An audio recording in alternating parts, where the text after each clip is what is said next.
Hey guys, welcome to our channel. మేమైతే ఇప్పుడే తినేసి ఏదో అలా వాక్ చేద్దామని టెర్రస్ పైకి వచ్చాము. ఇక్కడ వ్యూ చూస్తే చాలా బాగుంది. సో మీకు కూడా షేర్ చేసుకోవాలనిపించి ఇలా అయితే వీడియో తీశాను. ఇంతకీ ఈ ప్లేస్ ఎక్కడో చెప్పలేదు కదా. ఇది Bengaluru location and white field. And నేను మీకు ఇప్పుడు ఒక విషయం చెప్తాను. మా బ్యాచ్లో మా ఫ్రెండ్ ఒక అమ్మాయి ఉంటుందన్నమాట.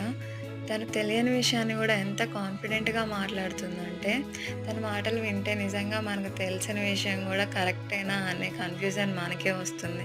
అంత కాన్ఫిడెంట్గా మాట్లాడుతుంది. ఇలా ఒక తెలియని విషయాన్ని కాన్ఫిడెంట్గా మాట్లాడే ఫ్రెండ్స్ మీ బ్యాచ్లో కూడా ఎవరో ఒకళ్ళు ఉండే ఉంటారుగా. ఉంటే కామెంట్ చేయండి. అండ్ నేను ఏ ప్లేస్కి వెళ్ళినా బెంగళూరులో వీడియోస్ అయితే పోస్ట్ చేస్తాను. So don't forget to subscribe. See you guys. See you in the next video. Bye bye.